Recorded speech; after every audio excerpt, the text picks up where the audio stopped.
What's up, everybody? Welcome to another episode of Two Worlds Podcast. I'm Jake, and with me, as always, is the Sakura to my Naruto. It's Casey. What's up, buddy? Are those two friends? Because I always thought that Naruto had a crush on her, but she was like, no, I want Sasuke. He's emo. That Is that that that you're right. You are okay? correct. Okay, just making sure. I was like, I vaguely remember this stuff. I'm not a Naruto head, so I could be wrong. Yeah. Well, at first I was gonna say Sasuke to my Naruto, but we're way too friendly to be those two. So Yeah, we're past the like the will they won't they. We're just at the will they. yes, absolutely. We're at the they will. They will absolutely. But no, All I'm not bad, right. man. How are you? I'm good. I listened to a whole bunch of Bowie today and read my comics, so it was very chill and enjoyable. What album did you listen to? I listened to all of Black Star and all of Ziggy Stardust. Nice. Wasn't super like I got Black Star when it came out. I just wasn't super into that one. That one's that one's tough because when you listen to the lyrics on that album, you know that he knew he was dying when Mm-hmm. he wrote that album. So some songs, man, it's emotional for me because I'm sure you remember that's like the only celebrity death that's ever really hit me like that. So you know, it's not one where like you listen to and it's gonna be like a happy like follow along to Bowie sort of thing. It's kind of Yeah. sad, but that's why I did that one first, just because my mom actually recently got it for me on vinyl. So I just figured I had to do a proper listen through on vinyl with it. But then I got into a cheerier mood and listened to Ziggy, which is my favorite Bowie album ever. It was a good one. Yeah. What's your favorite Bowie song? Is this a David Bowie podcast? Bowie I cast? mean, it could be. Mine would be probably Changes. What about you? Changes. Probably Starman. Yeah, it's I a good love that one. song. I 100% always think of the Purple Star Man when I hear it now too. Yeah, I know. That'd be a cool mashup of Bowie and Starman, huh? I mean, it's in all honesty, some of those are that early Starman. It's pretty close. Yeah. All right. Well, let's get into the news. There's a ton of news this week, and you have about triple what I do. So do like three, and then I'll do one and what Okay. have you. Okay, so first I'm just gonna get this stuff out of the way because it's just kind of like trailer related. But we had a bunch of different trailers drop. We had the Injustice trailer drop. It looks pretty great. Like in all honesty, the like with this, you already know the story because we've played the games. But the really you're just kind of going off the voice acting because the story's the exact same. It looks like so the voice acting's really good, and I'm pretty interested in it. Did you watch the trailer? I did not watch the trailer. Okay. It's one of those where like I don't need to because I'm gonna watch it. Yeah, I basically just watched it because I was like, might as well. I'm not doing anything, and it'll be I can talk about it on the podcast. There's not much to it that we haven't seen before, so it like I said, it's pretty interesting. I don't know how they're gonna be able to do this. I think it's supposed to be like a 3 movie thing, but still like all the crap that's in the comics too. Like I think they did like 2 seasons or whatever before Tom Taylor took over. It seemed like he did 50 seasons of it, so I don't know how they're going to be able to, do all of that stuff, but who knows? Then we also got some video game trailers. So we have a Wolverine like teaser trailer, which was just Wolverine sitting at this bar where everyone's been beat up, and then like one guy kind of gets up, and then Wolverine's claws come out. That's really it. But that game's gonna be pretty awesome because it's the same creative team off of the Spider-Man Miles Morales game. It's in the very early stages of development, but it's still like it's by Insomniac who did the other Spider-Man game. It should be just fantastic. The Spider-Man games were great. I Insomniac in general makes pretty great games. I don't know. I honestly don't know anything they've done but outside of the Spider-Man games. I could be way off here, but I'm pretty sure they did Spyro, and I Oh, freaking okay. love Spyro. Yeah. I mean, it makes sense since it's a Sony branded thing, so. But then also Spider-Man 2 There was a trailer for that. The trailer showed both Miles and Peter fighting, and that was like supposed to be actual game footage when they're fighting. And then it ended with Venom, and Venom is voiced by Candyman himself, Tony Todd. And I'll be honest. So this dude, I really know him. I don't know him as Candyman. I know him as the CIA agent from Chuck, who died in the second season. So I never think of him having a creepy voice. But as soon as you hear his voice as Venom, I'm like, oh dang, this is very creepy. So who's Candyman? Candyman, old horror movie that they just kind of re-released, or they made a reboot or whatever, like a couple weeks ago. Oh, okay. It's kind of a, I'll say like cult classic, I know, and then like this new one looks pretty creepy. Me and the girlfriend like haven't been able to see it yet. She kind of wants to, but at the same time, the old one's freaked her out so much that she's like, I don't know if I want to see this new one. Yeah, 90s horror films ruined horror for me, dude. I was too Yeah, young. The yeah, Leprechaun, Scream, all those. I gotcha, man. So then the first trailer for the new Matrix movie dropped. It looks all right. Like, I never was overly into the Matrix as other people were. So like when I saw this, like it kind of got hyped up for me, and it looks cool, but it's still just the Matrix. So I don't know. Did you watch it? No, I've seen the Matrix movies a couple times, and I'm not even opposed to watching through them again, just because it's been a very long time. But I think it's neat that they got a new one made, so I'll probably check it out eventually. Yeah. And then the first Hawkeye trailer dropped. Did you like? You had to have seen this one. I sure did. Okay, I'm glad we didn't just like completely strike out on the trailers you watched. What'd you think of it, bud? I think it looks awesome, really. The music kind of made it seem like it was going to be all jokes, you know what I mean? And I hope Yeah, that that's not the case, and it probably isn't the case, but I mean in general, I'm very very hyped for it. same. I mean, it looked pretty great. It gave me very much Matt Fraction vibes, which is what they were going for. I like the actress that plays Kate from the little bit that I saw. There's nothing really bad to say about it. My main thing is, um, I don't know if I'm gonna remember to watch it on Disney Plus, but that's the only downside because it's on Disney Plus. I think you're the only one with that issue, bud. I know. I mean, I'm not saying it's like, oh, I hate Disney Plus. I just forget that it's a thing. Yeah. And I think that was my last trailer news. So, yeah, we can let you talk now. Okay. So some new comics were announced this week. Actually, let's do this other one first. It's a callback to last week.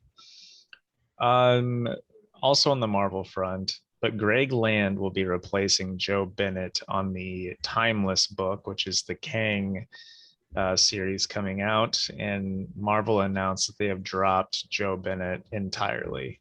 He will no longer be working with them.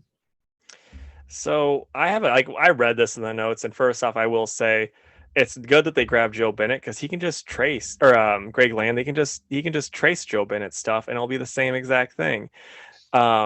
But also it just kind of annoys me. It's like, oh yeah, Joe did something we didn't like in the past, and like we didn't really care until people brought it to our attention.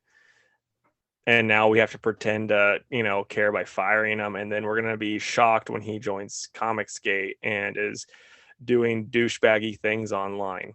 Like that's what's gonna happen now. Like give it a couple weeks, he'll post something stupid online, and then he'll have hashtag Comicsgate, and then people are like, oh, what, Joe? How could you? And it's like, well, you didn't give him much of a choice. So Yeah, it's the same thing as we discussed last week with Al Ewing. It's like Marvel's like, oh, people are mad. We got to do something. Let's fire the guy that has a different viewpoint than us. I'm yeah, not saying, you can think that the drawing he did was bad because it was a pretty graphic drawing, but you're going to get mad because he has political views. in a country you know nothing about. Like, Yeah, I mean that's 100% my thing. It's like I know nothing about the Brazilian politics, so it's like, should that guy be wearing armor and have a sword and kill the rat people? No, he shouldn't. But it's just kind of dumb. yeah, it is. Okay, and then I'll do one other small one. So one of your favorites, Francisco Francavilla, has a new comic coming out, Casey. It's That's exciting. called Werewolf. I assume it's going to be about werewolves, but it will be written by Ben Percy and then illustration all done by Francavilla. So let's I hope see. I hope instead of being about werewolves, it's about this astronaut that's trying to find his way home. And he's like, "Where is the world?" I've seen the cover and I just don't think that's what it is, man. All right. Well, darn. Um, but it's an illustrated novella about a year of increasing terror in a small Minnesota town. So yeah, I think if it's a you swing like, and a miss on my idea then. it is, yeah.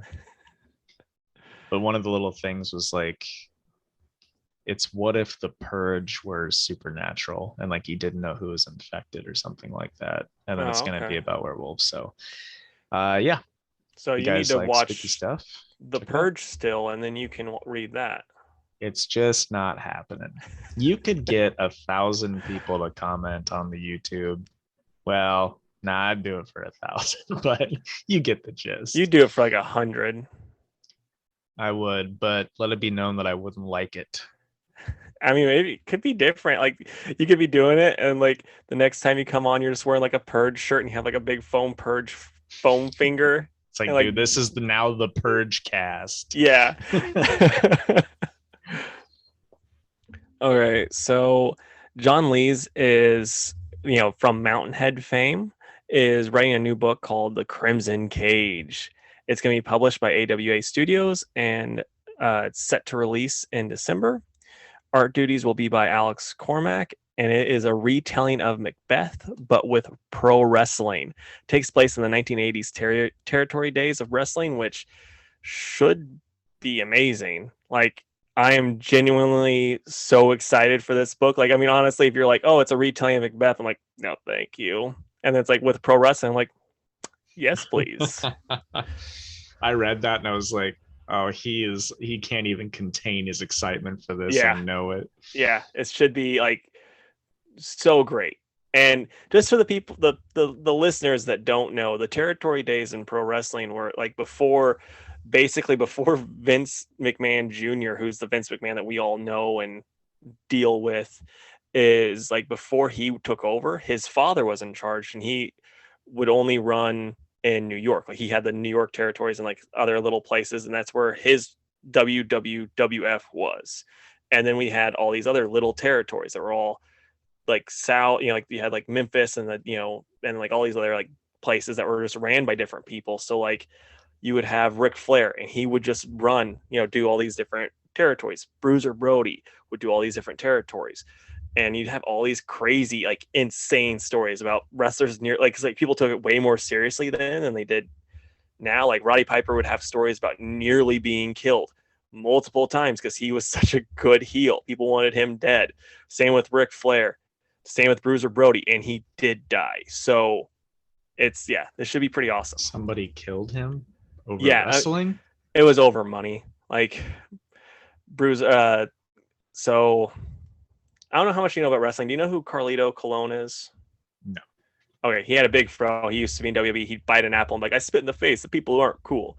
But his father, something Colon, I'm blanking on his name, and Bruiser Brody got into an argument over the money Bruiser was owed, and then I think it was Carlos Colon. Carlos ended up stabbing him multiple times in a shower, and Bruiser ended up dying. And so then like all of the other wrestlers were like that were there in Puerto Rico were like, oh crap, we're gonna die too. We need to get out of here.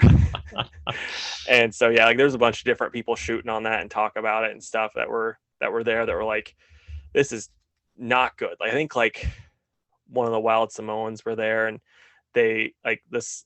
There's always all these talks about the Samoan wrestlers being like the tough as nails, and so then there's like, and so like they kind of talk to them like, and then that guy's like, don't worry, I called some of my guys and they're gonna make sure we get out of this.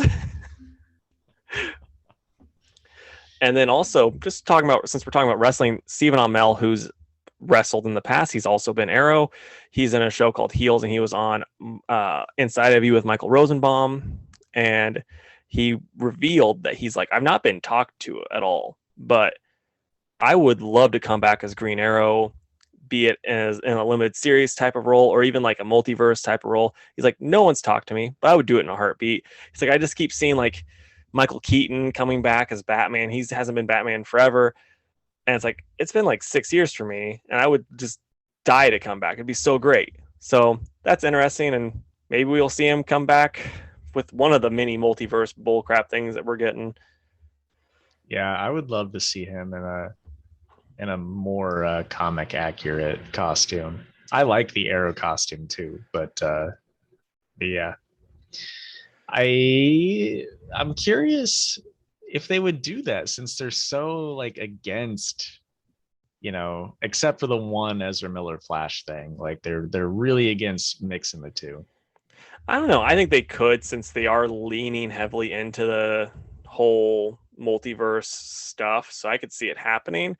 It would probably just be like, a one off if they do it in the movies. But then if it's like, he talked about maybe doing something HBO. So like something I maybe with, I'm just going to throw this out there, Doom Patrol, or with on Titans, they get a Speedy in there and he's the Arrow for that Speedy or whatever. I could see either of That'd those be happening. really cool. Yeah. So, I mean, I'm not saying like, again, I have no, he said that he hasn't talked about it, but it's like in a limited role like that, I could see that happening. Have you seen his show Heels? I haven't. It's on Stars, so I don't get It's on that. Stars. But yeah, like the girlfriend got Stars for like the 30-day free trial, and I didn't get to squeeze squeeze that in at the time. Yeah. One thing that he did say that was really funny though in that interview that I'm just going to share. Listen to the interview if you get the chance. It's pretty great. But they were talking about the trunks that they have to wear, and Rosie was like, I don't think I could ever wear those because I don't have the legs for it. He's like, it's not really the legs you got to worry about. It's the package. It's like you have to like situate in a way, because if you don't, like, they'll be able to tell what your religion is. That's hilarious. Yeah, it had me laughing pretty good. I haven't seen the show either and probably won't, but all the reviews say it's really good. Yeah, I mean, it and I sounds like Alexander Ludwig too. He's great. I don't even know who that is. Is that the other dude that's in the show? Plays his brother. He was in Vikings, one of the main characters. And is that the one that you like kind of cosplayed? No, different guy. Oh, okay. He was also in the Hunger Games movies briefly too. Don't know if you watched those. Probably not. But I did not. Anyway, we can quit talking about it. Okay. So this was fun.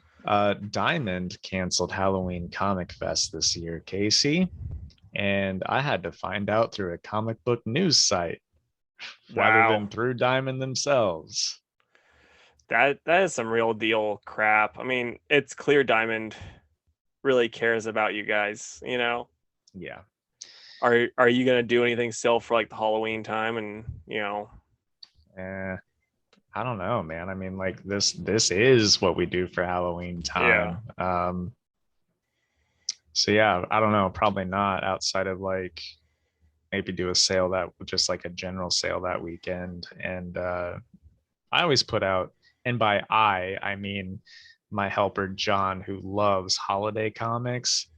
He'll always put out, go through all the bins and search for the seasonal books. So, outside of that, probably not. But once I read that, I was like, man, what the heck? And I went to the Diamond website, and they posted it there, but it's in like a 1 inch by 1 inch box down in the corner. Like you'd have to really look for it. And I'm like, this is the worst company in the world. Like, Yeah, it's I'm not so good. mad that Funko signed that deal with them to keep them relevant because I want them to die. They Yeah, deserve to feel some pain. I know they have with Marvel and DC leaving, but it's not enough pain for me because I'm yeah, petty. I know, man. Okay, so this is interesting. Like I'm probably not like I've been on like the fence about maybe getting a PS5 or not, but like after seeing the Spider-Man stuff and the Wolverine stuff, and then this, it's kind of got me like maybe I do want it. But they're remaking Star Wars Knights of the Old Republic for the PS5. It's actually just a timed exclusive, is what I heard. So it's just gonna come out for the PS5 first, and then for the others. But I love that game, as did you. And I mean, One it's of like my very favorites. the one thing that has me like really worried about it, though, is like, the last time they remade a Star Wars game that people loved, we Was got it Battlefield? Battlefront. Yeah, Battlefront. Yeah. Yeah, it was not good. So like, I'm worried about it being bad, but Here's man, the if it's difference good though, though. This is an actual like they have to stick to this story game. Where yeah, where with Battlefront, it was just like, you just gotta fight people at these planets. So yeah, I still understand because I think EA is overall a pretty trash company, even though they own so many games that I love. Um, so yeah, I totally get it. But I am very excited for that. I think it's only console timed exclusive. I oh okay, read that PC will get it same day as PlayStation, oh yeah, which that's is good good then. because that's all I play on now. But yeah, I am absolutely getting that game on release, dude. Because I actually tried to play it a couple months ago, and like I can play it. It's just, dated graphics don't really bother me. It's just the first like third of that game takes place on Terrace, as you know, and that planet kind of sucks because it takes so long to get off that planet and Yeah, into the rest of the game. And it's like, man, the only way I think I can go through Terrace again is a remade version like this. So I'm just worried that since it's EA, they're gonna be like, okay, so you get the regular lightsaber, but hey, if you spend $1.99, you can customize its color yeah, and all of that nonsense. yep, So I feel you. I we'll think that see. the announcement trailer was awesome though because it showed Revan, but it didn't give his name, and like it had iconic lines from the game in the trailer, but they didn't tell us anything. They just, told us through the only real fans of the game would get it. And I'm like, okay, that's a pretty nice touch. See, this is what's really funny is I didn't even see the trailer. I just was seeing like what Mm. was announced, like the announcement stuff. So I'm like, I need to go watch that. I didn't know there was a trailer. Yeah, it's like a minute or two Yeah, max, but you get like graphically enhanced Darth Revan, and he's just the coolest. yeah. All right, and then I'll try to find another little one. Oh, Entertainment Weekly posted a first look at the Peacemaker series, and it's just kind of like John Cena sitting at a table with Vigilante and then some of the Waller's people. And I mean, John Cena's still in it, so I don't really care. Did you see that? I didn't. Are we talking like V Mask Vigilante? Yeah, it was like, I mean, didn't have the mask on, but it was the black suit, Oh, okay, cool. which I didn't know he was supposed to be in it. But Me either. and then some little bits of news that I like read a little bit before we got on here. WB and Matt Reeves are reportedly in development on a series focusing on the Penguin's rise to power in Gotham's underworld. The series is tied to the Batman and features Colin Farrell's version of the Penguin. So we're basically getting Colin Farrell doing Gotham, it sounds like. I'm okay with that. Yeah. I actually watched the trailer for the Batman a little bit ago after reading that. And man, I just get more and more and more excited for that, dude. I cannot wait to watch it. I'm hoping DC fandom drops some new trailers or something for it because Hmm. I'm getting hyped for it. And then this is gonna get you hyped. I know Ethan Hawke will voice Batman in Bat Wheels.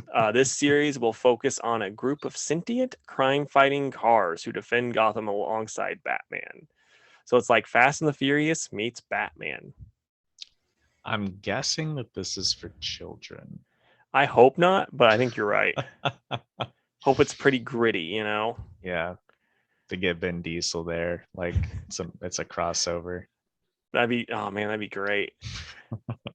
Okay, and then my last bit of news, it's just kind of a rumor. So there's not much to this, but there's a rumor going around that Daredevil will appear in a yellow costume in She-Hulk.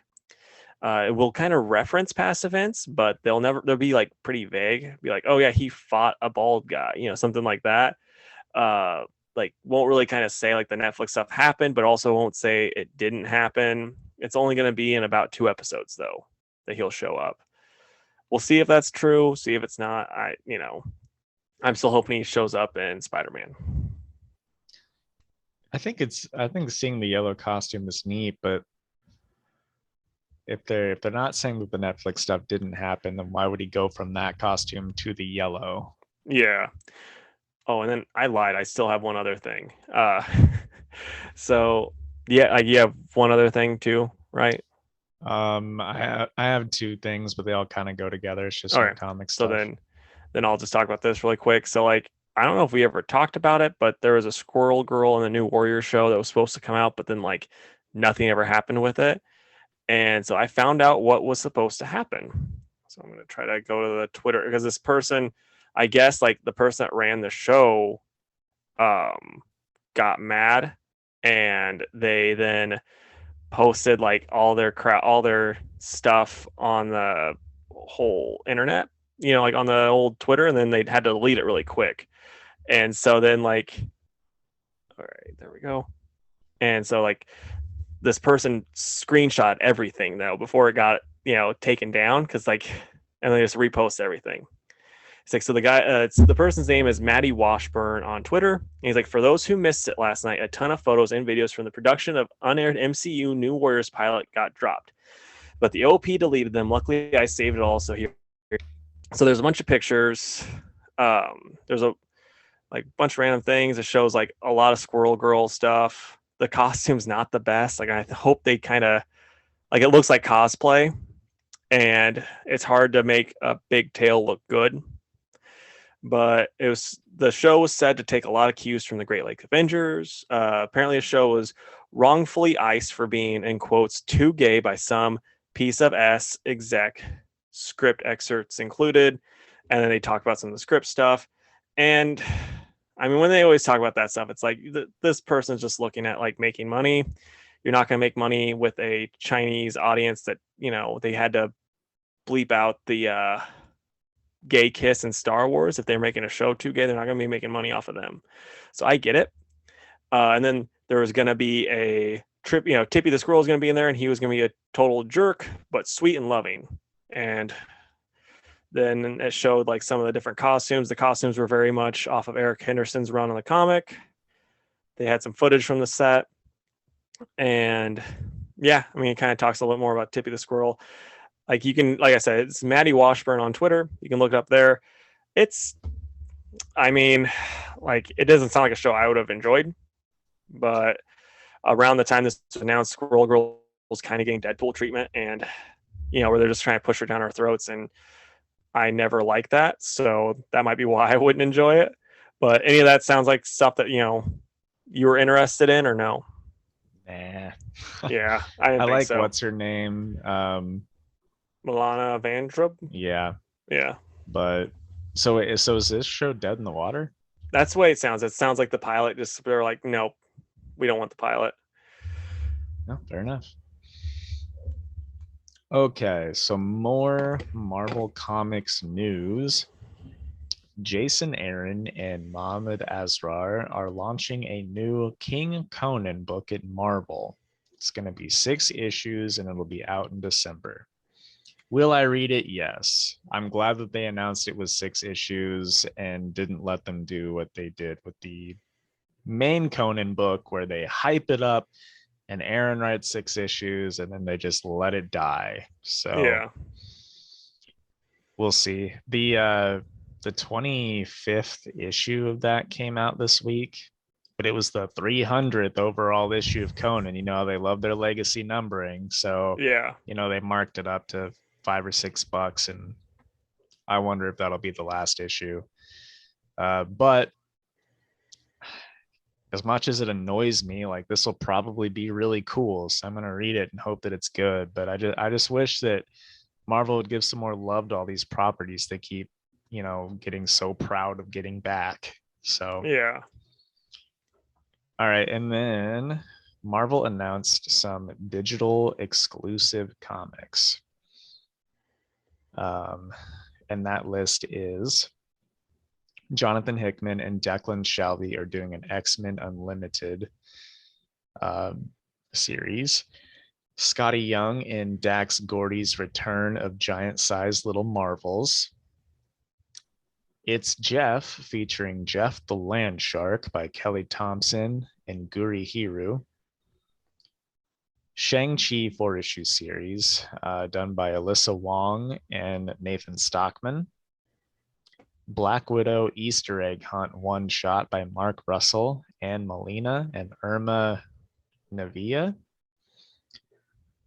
An Amazing Fantasy Prelude by Kari Andrews, and a Captain America series by Jay Edidin and Nico Leon. So there you go. It should go without saying that I'm not thrilled as a shop owner that these are digital exclusives. I just hope that that they get collected in trade that I can sell, and Yeah. most of them in the past have been, so I don't see why that would change now. It's just still frustrating. I'll be honest, only one of those I'm interested in at all. And I mean, I already know which one that is. So Shang-Chi. absolutely. Jeff the Land Shark. Yeah. It's the Easter egg hunt, actually. Yeah, the one shot. I mean, some of them could be pretty neat. I don't know. It's weird. And like, why didn't the Amazing Fantasy Prelude happen before that series came out? We're like 2 issues in on that. Yeah.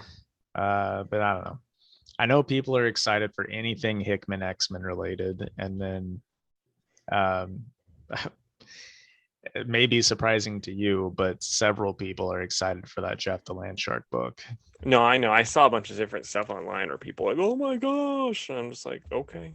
Yeah, had cute covers. I'll say that. It's like, I hope it's as good as they want it to be. Mm-hmm. You know, like, there's no part of me that's rooting against it, but Right. Shang-Chi is about the only one that I care about. It's Shang-Chi for me, as the saying goes. the age-old saying. Yep. All right. I think that brings us to the end of the news. That was a hefty one this week. Yeah, and it didn't help that we were kept getting sidetracked. Yeah, that's true. All right. So now we will take our ad break, and then we'll be back and talk about the comics we read this week. So we'll be right back. Casey, you got any stories for us? I do have something I was going to talk about, and I had it set down somewhere, but I don't know where I put it. Oh, right here. Okay, so I'm going to talk about a movie, if that's okay. Get okay. Like a little bit of a movie review. So that my brother for my birthday got me this movie. I've only been able to talk about it with him, so but it's a movie called Big Man Japan, and it is bonkers. So like, basically, there's this guy. He comes from a family of superheroes for Japan, and like, they electrocute themselves and they become giant and they fight monsters, because Japan always gets monsters coming their way. As always, like, the grandpa was awesome, the dad not so much, and now this guy's like, people are losing interest in him. They kind of just care more about the monsters, and it's shot like a documentary, so it's very much like, Office style documentary, like weird kind of humor thrown in throughout. But then, like, the thing that just gets like boggles my mind is the end. So if you want to just watch this for yourself, and you're like, I don't want to hear any more spoilers of this movie I didn't know existed until now, fast forward because I'm going to spoil it. So like, it's all like every time the fights happen, they're all in CG. But then like at the very end, they're like, we're cutting to it live with this last fight. And like, there's this monster that just kicked his butt multiple times. And so it then cuts to it live, and it's like really bad suitmation. Like the big man, he's like just got this suit that makes him look bigger, and he's got his hair all like spiked up. And then like the monster was like in this big red suit thing, and he's hiding from it, and like it's been kicking his butt and stuff. And then like these really bad Ultraman knockoffs show up, and then like out of nowhere, they have never been mentioned in this movie. Like the only hero is Big Man and his family of heroes. These Ultramen knockoffs show up, and like one's a baby, and then the other ones, they all start beating it up, and then like they shoot the baby at it, and then like it hits it, and then they all just start stomping on the monster, like to the point where like you're watching this and it's like kind of getting uncomfortable. And then they fly off with Big Man, and Big Man's like, no, I can't fly. And then then it cuts the credits. Like that's how it ends. And it goes to the credits, and they're all just sitting at a table eating, and like the mom Ultraman is yelling at the younger son Ultraman how he's like doing this different stuff wrong and looking stupid. Then he's like, well, Big Man was doing stuff wrong. And then like, he's just kind of like, what is going on? And then like the dad Ultraman's like, here, drink. And then like the son and the mom just keep arguing back and forth about how like they didn't do stuff right. And and it's just like, and that's just how it ends. So what do you give this movie out of 10? I mean, I'd give it an 8. Like it was it was really good, really interesting. But then that ending, you're just like, what in the world is going on? I wish it at the end of it just would have said like end of act 1. Yeah. So I imagine it probably wasn't a short movie, was it? I mean, I want to say it's like an hour and a half, like regular, really? standard movie length. Fair enough. But yeah, it was, like I said, it's a lot of fun. And there's some like just genuinely hilarious scenes. And like outside of that crazy ending. But yeah, it's just like there was this like monster that was like this old monster that he was trying to get to leave Tokyo or Japan. It wasn't wanting to. And this other monster comes up, and it wants to impregnate that monster. But it was like a younger monster, and that was an older monster, and that older monster's like, I'm not gonna hook up with that thing. It's just a kid. That's gross. And she's like, just tell it to leave. And and then he's like, okay. So he goes to yell at that monster, and then he turns around, and that girl monster's bent over really quick, and and then it cuts the newspapers, and it's like the big man Japan, more like big pimp Japan or something stupid like that, just like, and then the next time it's just the next monster is just those two monsters' baby, and then he accidentally like drops it and kills it, and so then the newspaper cuts to it's like baby killer Japan, and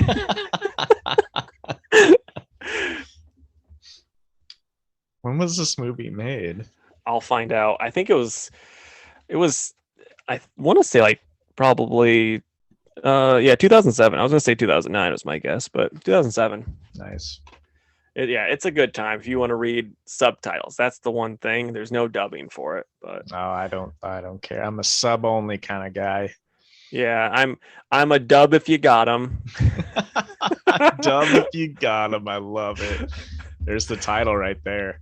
Nah, man, because this is in the YouTube. This won't be heard by the old podcast listeners. You're right. Well, hey, speaking of, all right, welcome back, folks.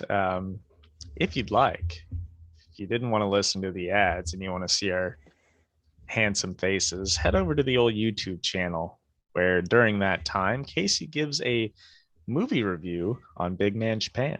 So if you want to check that out, over on the YouTube channel. But now we will get into the comic review segment, the Our Man Power Hour extravaganza. But Oh first, man, before I hit the clock, Casey, which comics did you read? Crushing Lobo, number 4. Shang-Chi, number 4. The Green Lantern 2021 Annual. Green Lantern, number 6. Mazebook. The Nice House on the Lake, book 4. Daredevil, number 34. Black Manta, 1 of 6. Suicide Squad, the 2021 Annual. Blue and Gold, 2 of 8. Infinite Frontier, 6 of 6. And Batman Fear State, 112. What about you? I read Kazar, Lord of the Savage Land, number 1. Suicide Squad, number 7. Maze Book, number 1. Black Manta, number 1. Suicide Squad 2021 Annual. Infinite Frontier, number 6. Blue and Gold, number 2. And Batman 112. Nice. I'm surprised you read May's book. I wasn't expecting that one, man. I like Jeff Lemire. I know.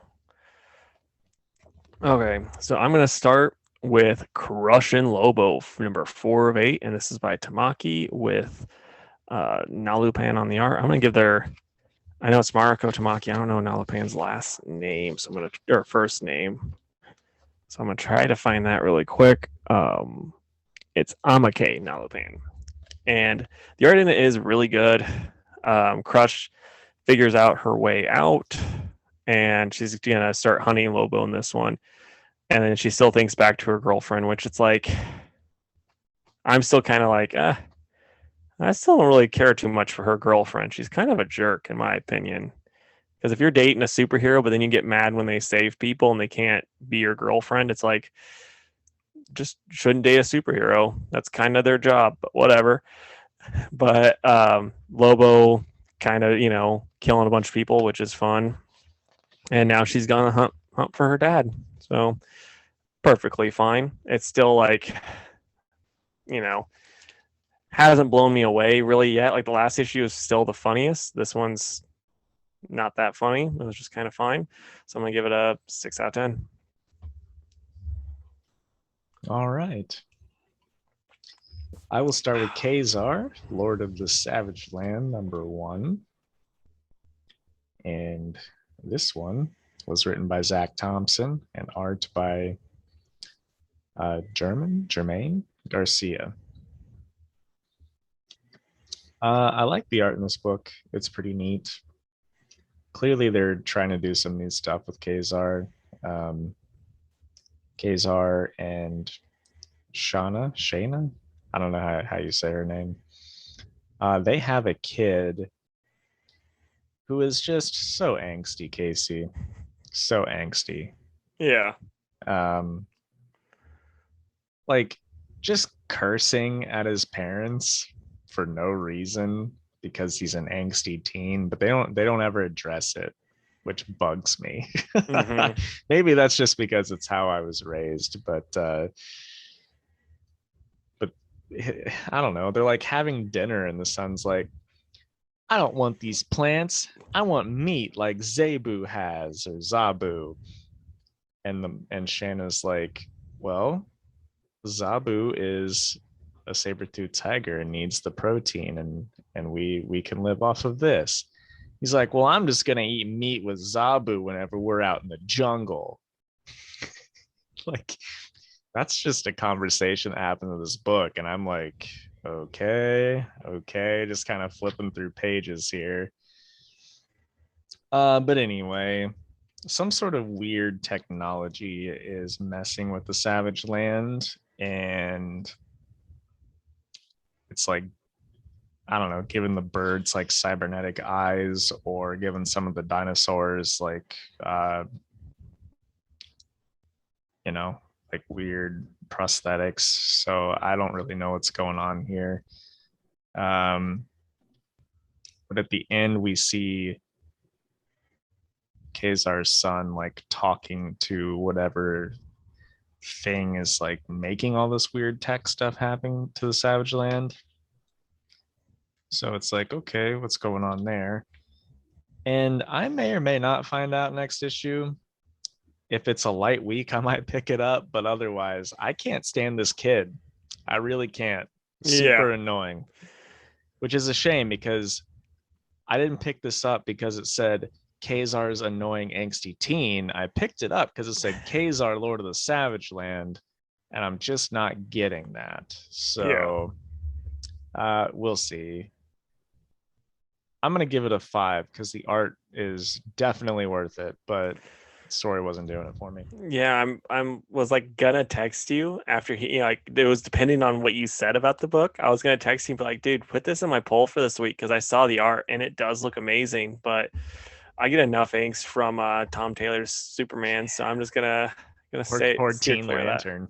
Yeah. Ooh. Okay, so next up is Shang-Chi, number 4, and this is by Jean Lewin Yang with Daik Ruan on the art. And it's he needs to go to the negative zone because he's getting these dreams of what he thinks is his sister is there. And so he talks to Reed, and Reed's like, "You're working with your dad's old people? Yeah, we can't. I don't mess with people that I think might be bad unless it's like alternate reality versions of myself that might be evil. If it's something that deals with other people, no, thank you." So, but they were out of town, so they just decided to break in and go over that way on their own. And they get to the negative zone, and it's not his sister, but it turns out it's his mom is there. And so then as soon as they leave, the Fantastic Four show up and they fight. And at the end it's like Reed's talking to Captain America, like, we need to talk about Shang-Chi. And then Shang is like kind of worried about his mom because his mom's been in the negative zone for years now and she's acting strange. But all in all, it was a good book. It's not as good as some of these other ones that have been, but this is like more kind of like build up to what's going to happen, it seems. And those stories are never usually as good as like the ones that aren't just build up. So I'm gonna give it a 7 out of 10, but it's building to something cool. Right on. Okay, Suicide Squad number 7. And I was excited for this book because that was the cover. Oh, And nice. when Ambush Bug is a part of a comic, it's probably going to be a good time. And it was. Ambush Bug is one of those characters that breaks the fourth wall, but did it before like Deadpool did it. And it was like the cool thing to do, I guess is the best way to say it. But anyway, they somehow have Ambush Bug on the team because they need a teleporter. And I guess the only one they could snag was Ambush Bug. So Ambush Bug is like telling them all stuff about themselves that they didn't know. Like some of them think they're from Earth Prime, but Ambush Bug's like, no, Bloodsport definitely brought you over from like Earth 420. And it's like really traumatizing for them, which is kind of funny to me. But anyway, Ambush Bug. Sorry, this takes place after the annual, correct? Yes, it does. All right. I'm gonna have to get that one then because that annual was really good.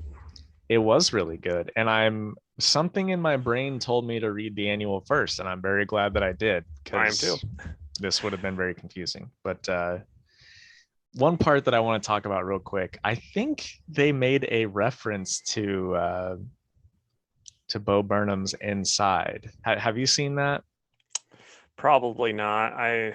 It's his latest special. The one that I he did did not over. See that one. Okay. No. Well, he takes out Ambush Bug takes out his phone and like shows a picture of himself as Superboy. And then his little word bubble says in a sing-songy way, "Look, I made you some content." And that's like a very popular I even knew that one. Yeah. So I'm like, oh, I think that he is, really breaking the fourth wall here. Anyway, Ambush Bug teleports them all to hell because Waller wants the Rock of Eternity, which we already knew was there because we've been reading Shazam. So I really like all this stuff. It's like, oh, I know that that's happening. So yeah, they go there to try and find the Rock Fraternity. And then at the end, we find out that all of the people that's been on Suicide Squad teams is here in hell.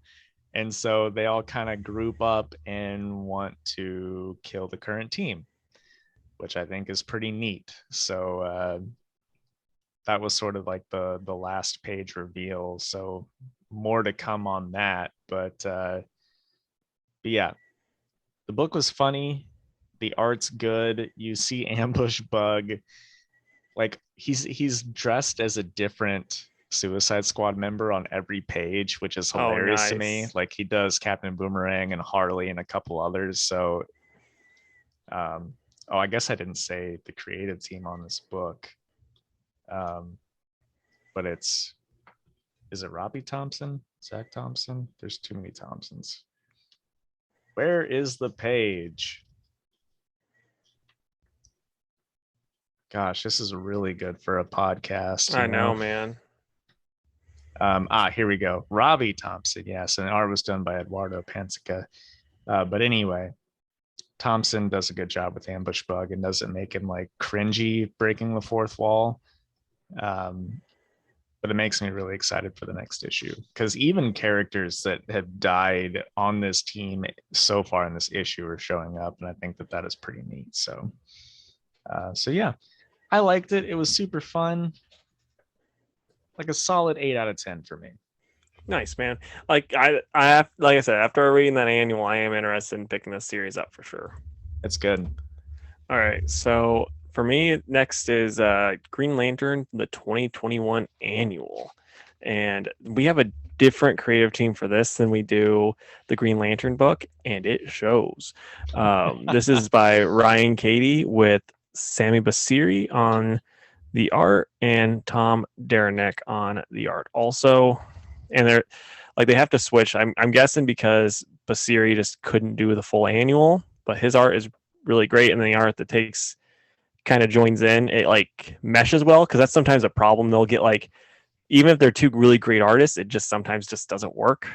But this one, like I didn't know it was like really that different, and that's a really good thing. But it's a Jessica Cruz heavy issue, which as you know, I love this character, so that's pretty great. She's got the Yellow Lantern ring, and Sinestro's like, "Hey, just use it, have fun with it, see if you like it."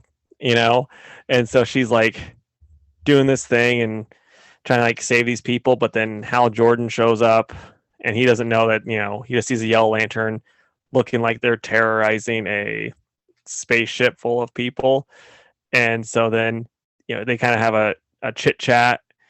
Hal's not very happy. She does.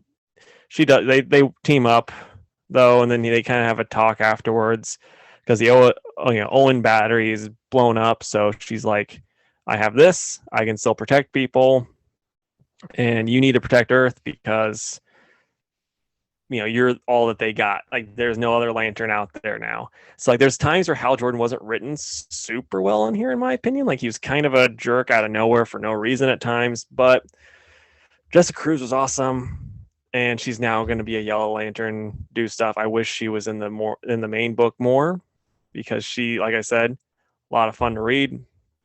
For me, it's going to be 8 out of 10. It was really good. I picked up the variant cover, the B cover of this book. And if you didn't see it, Casey, I highly suggest that you check it out. I don't have it on me or I'd show you, but right. But it's just like a full body Jessica Cruz as Yellow Lantern, and it looks so awesome. Oh, dude, you need to read this issue too. It's pretty dang cool. Mayhaps I will. I do miss Jessica after JLO was canceled.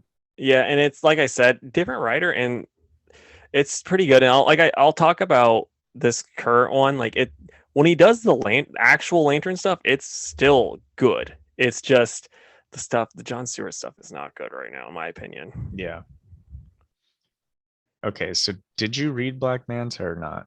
I did. Okay, then I just have the ones we read together. Oh, okay. So which is a surprising 6 issues from us. I know. Week. it's pretty awesome. So next up for me is Green Lantern issue 6 by Jeffrey Thorne with this art that I still just do not like at all. Marco Santucci and Tom Rainey, and this is this like it's very much the same.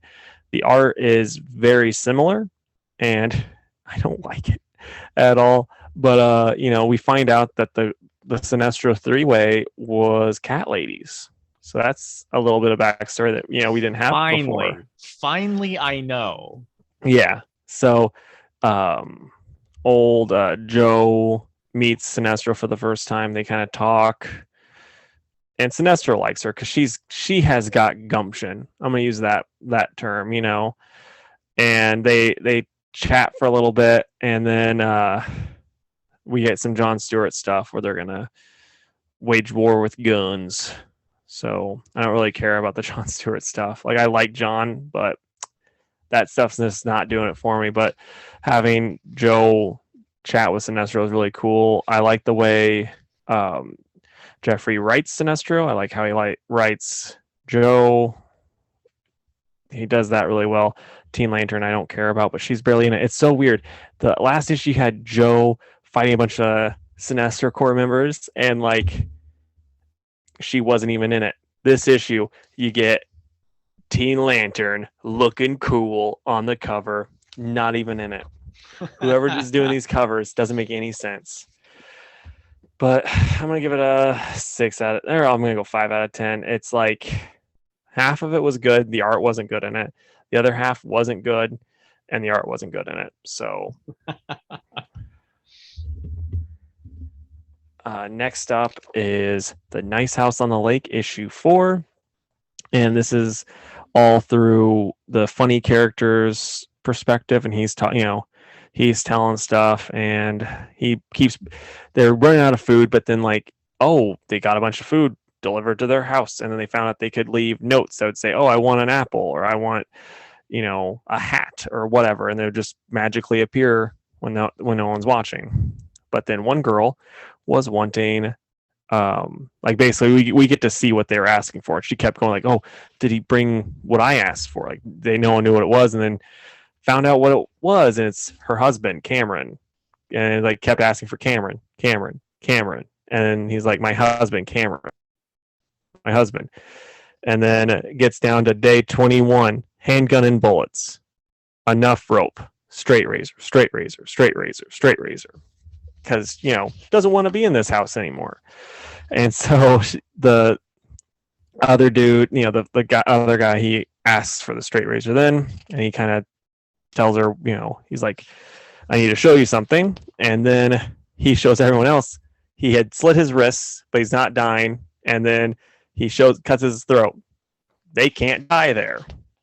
And that's the big reveal at the end. So don't know what's going on, but I think they're going to start talking in the next issue because they're all kind of doing their own thing.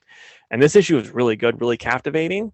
Where the other two, I was kind of like so on. Like I liked them, but I was kind of like, I don't know, it's mildly losing me.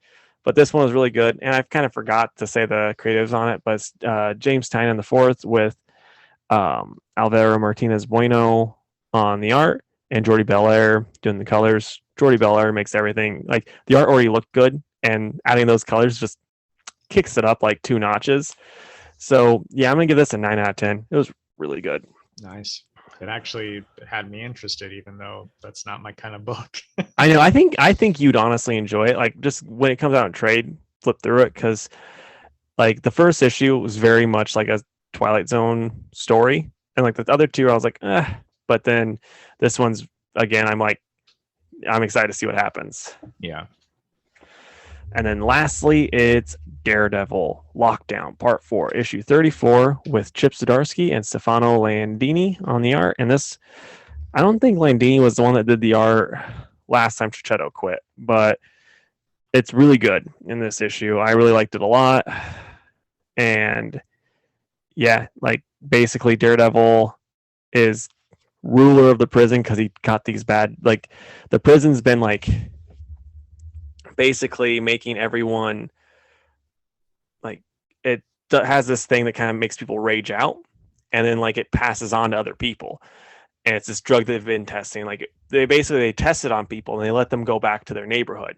And so it slowly spreads out throughout the neighborhood, makes people angrier, makes more crime, more people go to prison, gets more money for the people. Basically makes the prison industrial complex stronger. This is like a very much a hit piece on the prison industrial complex. So it's like, but in my opinion, it's very well written. So even if no matter what your leanings are on that, you can look at it and still enjoy it, no matter.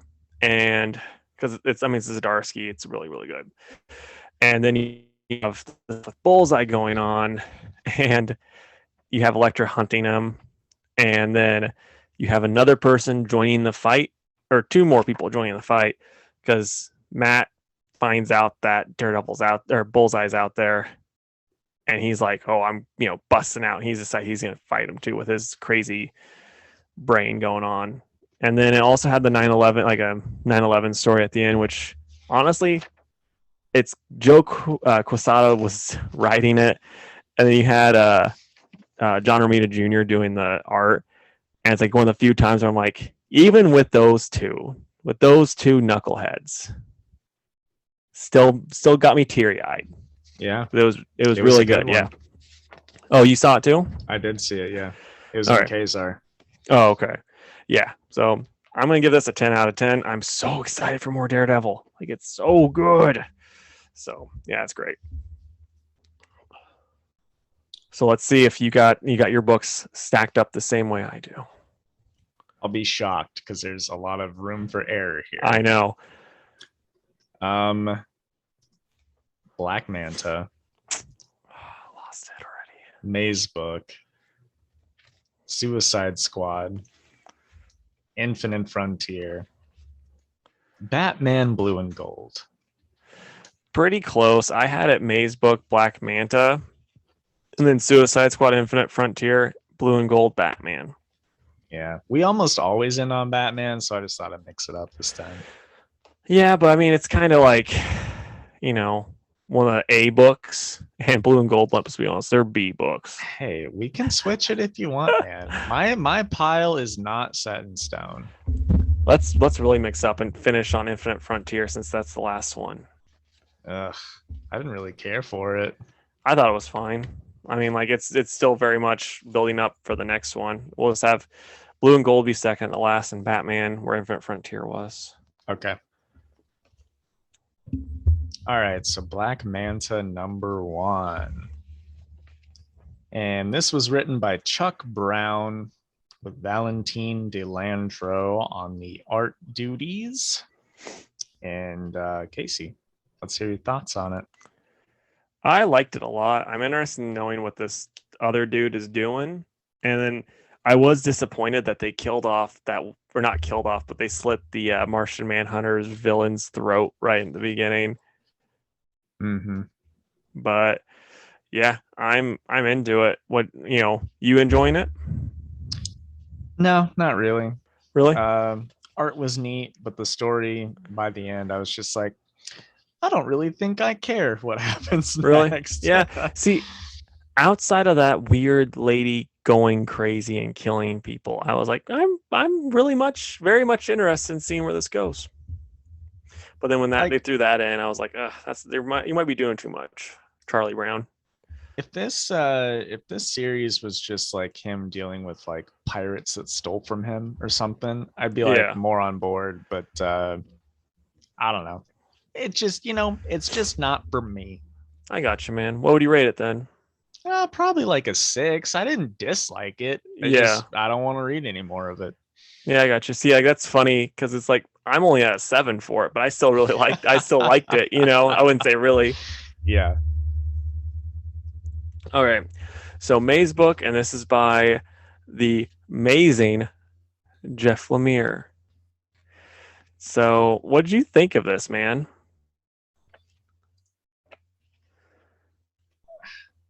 I thought it was pretty okay. The thing was, like, it's not a happy book. No. And I happened to be on Black Star when I was reading this. So, man, I needed to like rearrange my pile to like make myself happy after reading this because I was in a sad place. But Brielle came home and you're just like in tears. She's like, what's wrong? but I mean, the art's good. It's Jeff Lemire doing Jeff Lemire stuff, solid story. But the end, I was like, okay, I'm in it for number two after reading that. Yeah, no, I'm exact same boat. I'll be honest, like it was kind of losing me, and then the end happened, and I'm just like, Jeff Lemire, you tricky man. You Yep. pulled me right back in. Yep. If the end wasn't that, I don't know that I would have kept going with it. Yeah, same. So yeah, what would you rate it?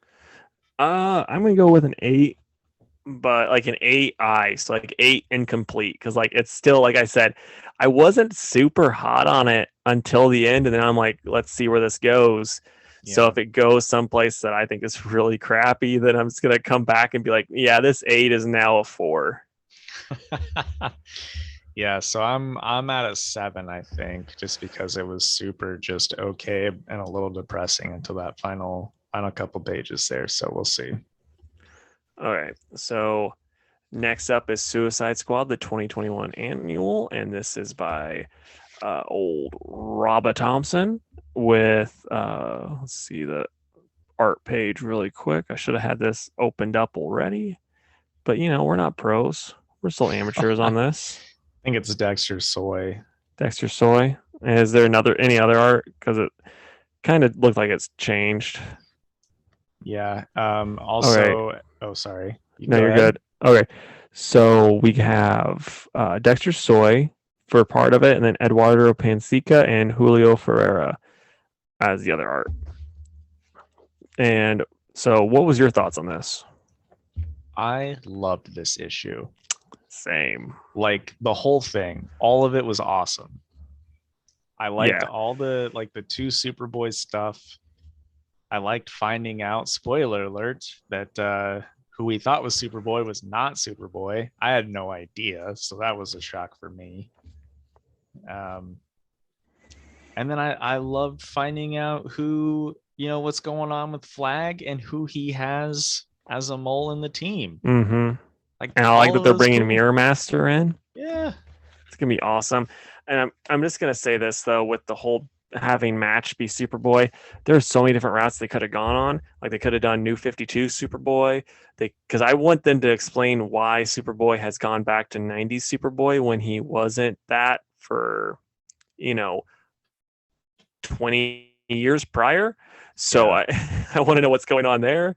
Man, and all Superboy looks so cool though. I know he really does. And then like, I'll be honest, when Bendez brought that, or whoever did the art for that, brought that back and like made it even cooler looking, but it's still like, what the heck happened? Because he's grown and changed a lot since then, and now you just make him go back to that. So like, is there, the one that we had prior, 90s Superboy, and then now New 52 Superboy, and then like are all three floating around, or is it just whenever you want them? Because the New 52 Teen Titans is completely different than anything we had prior. So I think I'm like me and Scott Liddell are the only two people that read it though, so I don't know if it really matters. That's funny. Also, I wanted to ask, I don't know, am I just a poser of a comic fan for not knowing who Match is? Like I had no idea. So I don't know this for sure, but I think he only, and like I want to read all the 90s Superboy comics, I just haven't, but I think he only appeared in like Teen Titans, the Jeff Johns Teen Titans. He might have appeared in something before that, but it was like he just showed up there. It was like when Superboy was dead, so I always thought it was like might be Superboy's dead body like reanimated, but then it turned out it wasn't. And yeah, okay. So I don't know. Like I said, I don't know if that for sure that's his first appearance, but that's where I knew him from. But I'd also like to point out this amazing variant cover by Gerald Perel. I think it's really, really good. Dude, that is awesome. So, yeah, I am going to give this a 10 out of 10 because I adored every second of it. I'm going to give it a 9 out of 10. But yeah, I mean, it's pretty fantastic, and it's got me wanting to read this series now. Good. Okay, then next we've got Batman number 112. And this was written by James Tynan and art done by Jorge Jimenez. Man, the art is so good. It is really good. The story, it's fine. Yep. Like, we get the man bun guy. He's gonna be fighting. He's gonna be the secret super Peacekeeper police. X. Yeah. So he's the real Red X. But yeah, then it's like Batgirl beats up Batman, and Batman's like, huh, I just must be off my game because of this other stuff. It's like, Bruce, get off it. Cassie could beat you up any day of the week. I'm glad you're bringing that up because I was going to say that this right here was my favorite page in the book because of how well Cassie's drawn there. And just like the way she's standing there like, dude, I took you down that easy. Yeah. And then like you have the Peacekeeper just out there thinking that he's tripping. He's on a bad trip, and he thinks he sees a bunch of Jokers and he's just murdering people. But no, this art is just outstanding. But yeah, like I don't know, the Fear State stuff is kind of losing my interest. Yeah, we'll see. Since this is like the start of it all, I want to see how it plays out. But I just hope that it doesn't end and it's just like, here's the start of Future State. Like there needs to be more. Yeah. And then we have a Clown Hunter in DIY by Brandon Thomas and Jason Howard. And I like this story. I liked Clown Hunter too. So I thought that was pretty okay. I like Clown Hunter, but this story didn't do anything for me. Really? I mean, you start at part 2 and it would be fine. It'd just be a 2-parter. This didn't matter. Yeah, no, that's fair. Oh, I just thought something too that I want to complain about the Batman thing.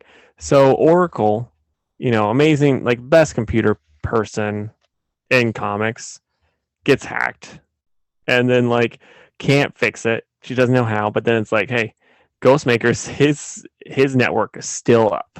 He's doing great. And it's like that's like one of the Titans' biggest problems. He's like, no, my guys are better. Mm-hmm. I do agree with that. It's annoying because it'll be all there's nothing I can do about it until she's just like, I'm back. My system's back up and going. I figured out where they're at and I'm now one step ahead of them. Yeah. It's like this, I don't know. It bugs me. It's like either make her not as great as she's supposed to be or just make it to where she can't get hacked, because I don't know, is the little green Oracle head talking to Gotham City really like, does it have that much of an impact on the citizens of Gotham? You know what I mean? Part of me thinks it's like because old Scarecrow took tech from Mad Hatter, so I'm betting it's kind of mixed with Mad Hatter tech to feed on people's fears too. Yeah. So it's like adding to that, right. And so like that's partially what I'm thinking.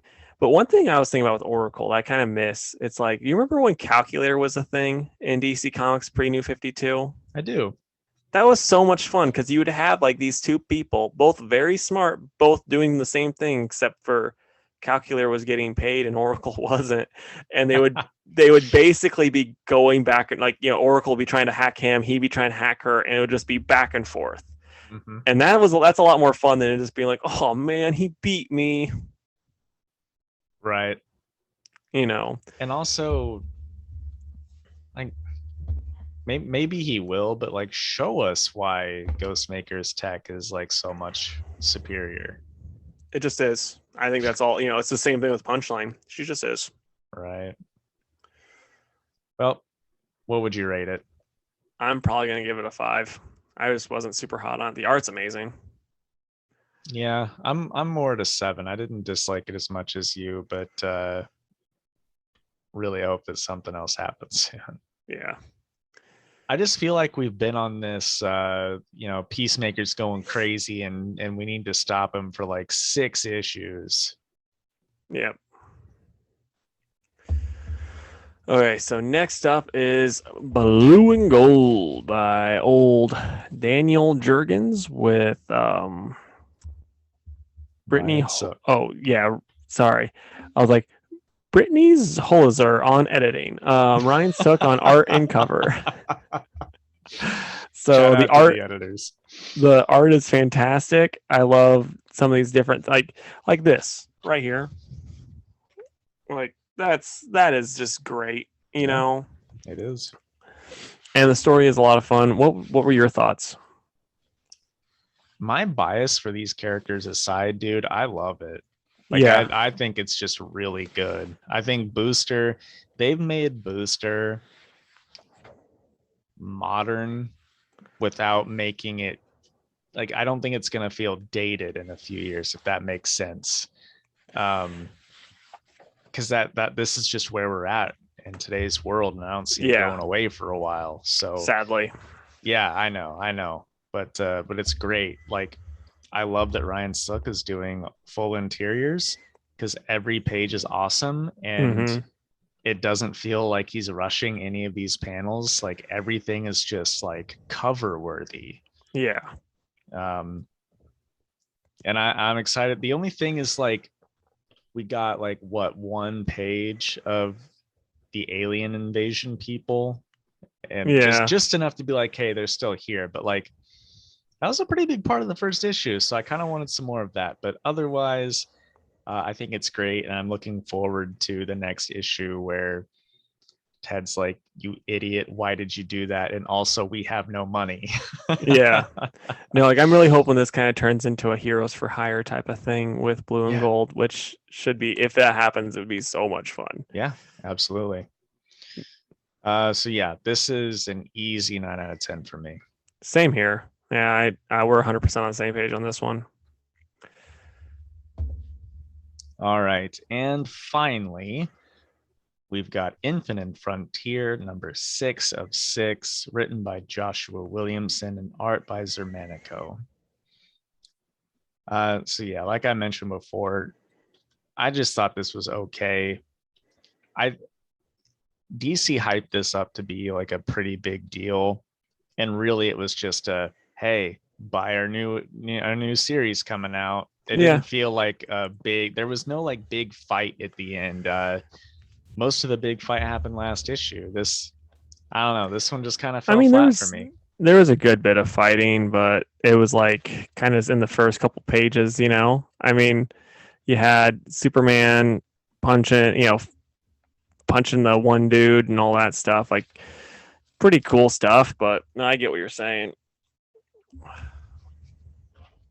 Like, and of course I'm gonna read the thing that comes after it, but I don't know. Like, really, my favorite part was sorry, 1 second. All right.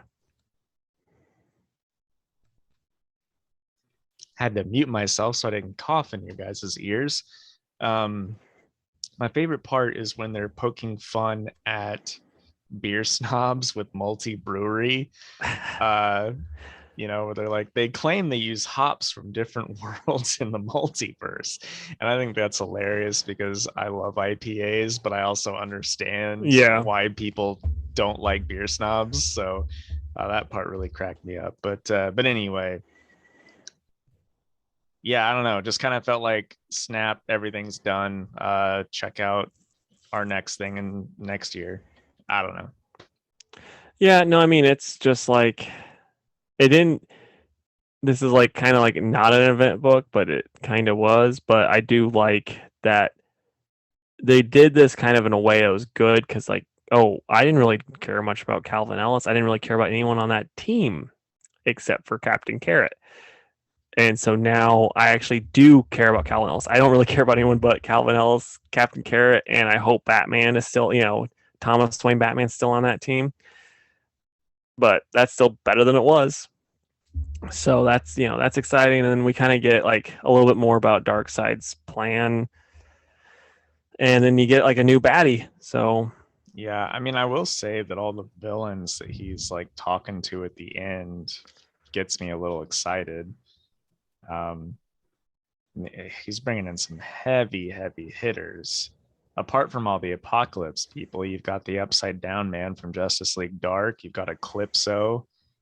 Um, is that now is he? Necron or whoever? Yeah, is he bringing them in, or are they trying to get it too? Because I know he's talking to the other new gods, and Right. then Well, I don't the know. I mean, either okay, way, I just meant I'm glad that they're coming into the fold. I gotcha. Yeah, Um, because and is that other guy Trigun that's sitting on the chair? Because I'm pretty sure it's Trigun, but they have him shadowed out.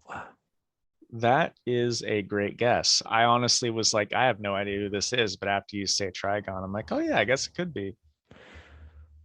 But But yeah, no, I mean, I think it's pretty interesting. I would love to see like I'll be honest, Eclipso versus Darkseid doesn't push the needle, but like the Upside Down Man versus Darkseid is like a really interesting fight because this is like I don't think Eclipso could handle Darkseid, could do much to him, you know. But then like Trigon versus Darkseid could be interesting. Necron, I'll be honest, I'm not the biggest Necron fan. When he like it they'll was, make him too strong for that. I know they would. I mean, it's just like when he showed up in Darkest Night, it was such a like this was such a thing that was built up and it was like super cool when I was reading. But when I got to that point, I'm like, he's pretty lame. Well, how would you rate this issue and then the series? I'm gonna go with double eights.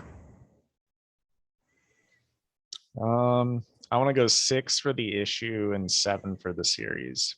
Okay. Like a couple issues there in the middle, I was very hyped for and really liked it, but the end was pretty meh for me, and Yeah, overall, it was fine. I got you, man. Okay, dude. So what are you excited for the coming days? The coming days. Okay, so first I'm gonna go with mm, Mighty Valkyries. Sadly, it's the final issue of this series, which bums me out because it deserved to go on for at least another arc or two. Just give it a Um, couple months. yeah, I know. I'm curious if I kind of want that to happen, but Jason Aaron's co-writer to just write it solo because I want to know how much of the series was Jason Aaron and how much was her. Yeah. Uh, but anyway, I will say that. Um, I'll say Titans United because I'm on the fence about Kevin Scott as a writer, but that book just looks like too much fun not to enjoy. And gosh, for a third, guess I'll say Wonder Woman. Nice. So for me, I'm gonna go Godzilla Rivals versus Mothra, which should just not surprise anybody. Um, and then say Primordial. This should be a pretty good time. I've been pretty excited about this book, so like, oh, let's hope it's good. And then I'm gonna go Superman and the Authority. That one was definitely an honorable mention for me as well. Yeah, All right, Fantastic Four. it is the Fantastic Four time. So this wrestler named Minoru Suzuki showed up at AEW, and people were hyped. Now he is known to be like just tough as nails, beats the crap out of people. Was very stiff. Like if he's really hitting people at times, and he's taking hits good too. But I know him from a movie called Kaiju Momo, where this guy takes a serum and he turns into a giant pro wrestler and he fights the kaiju monster. Ton of fun movie. And then like he's basically not able to beat this monster. He takes this other serum that puts the evil gene in him and he turns into Minoru Suzuki and then just beats the crap out of the monster and saves the day. And so that's how I know Minoru Suzuki. So that's what I picture automatically when I think of him. So just give me a time when, like your original thoughts of somebody, or like, you know, like when you're introduced to a character is completely different than what they actually were in the comics. Okay. So the first one is going to be X-Men Evolutions, a show that I loved maybe too much when I was younger, but man, I just thought that show was the coolest. I always like Spike the most for some reason. I'm like, he skateboards, he shoots spikes out of his arms. He is the man. Why isn't that guy in the comics now? I mean, dude, I don't know. He was the best part of Evolutions. But anyway, I mean, that was still Wolverine. yeah, yeah. But that, you know, that whole show was just teenage alternate versions of the X-Men. So clearly, when you get to the comics, they are nothing like that. And then I'm also going to say kind of Batman in Justice League / the animated series, just because the comics, well, I don't know, like in the show, he was a little more friendly, like could smile and crack a joke every now and then. And depending on what comic series you're reading, Batman is just way too serious to be that way. And then I'm going to say The Boys. I tried to read it before the show came out. It wasn't good. I watched the show, which is really good. Tried to go back and read the comics again, and I still didn't care for it. And while some of the characters are the same, just the overall tone was different, and I still think that should count. And then I want to say Guardians of the Galaxy, and in particular Groot, because you had me read a lot of the Advent and Landing cosmic stuff where Groot said more than just "I am Groot," and I was like, he was one of my favorite characters, and I was so hyped for him to be like in the movie and stuff going forward. And turns out that that's really kind of the only time that he says more than "I am Groot." So Yeah, times have changed for him. for sure, man. How about you? So my, like, most of mine will come from the cartoons, like Storm from the original 90s X-Men cartoons was so lame. Like, she's actually awesome in the comics, but like in that, it was just like every time she gets hit, she's like, oh, and then just hits the ground and is terrible. But so like Storm, and then I don't know if you remember Creeper ever showing up in the animated Batman animated series, but he was like hilarious and he wanted to marry Harley Quinn. And I love that version of Creeper. But Yeah. like anytime I read in the comics, he's nothing like that. It's always a little bit of a letdown. Yeah. And then I'm trying to think of a couple others. Trying to think. I don't know. Can't think of any others because like most times now it's like my first time seeing the Alpha Flight was in the X-Men cartoon, but they were awesome in that, and they're awesome in real life, so that one doesn't work. Like how I said real life, like they're real people. Wait, Sasquatch isn't real? Well, Sasquatch is, but Guardian isn't. Ah, okay. Shamans are real too. All right, folks. I think that brings us to the end of the episode. I think so. So let's do our closing plugs. If you would, please go to facebook.com/twoworldspodcast and give the old page a like. You can also find us on Twitter. We'll do Twitter first at @2_worlds_PC and on Instagram at @2worldspod. You can email us at twoworldspodcast@gmail.com. And also, please subscribe to our YouTube channel, which is just Two Worlds Podcast. And if we get to 100 subscribers, me and Jake, Sailor Jupiter, me, Sailor Uranus, Jake. And if you remember, Mullet Superman at 50 listeners by January 1st. Yep. And please, guys, wherever you're listening to this podcast, review us 5 stars. We'd appreciate it.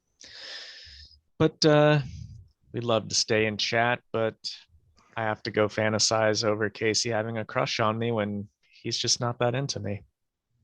That's what you think. Bye, guys. Bye.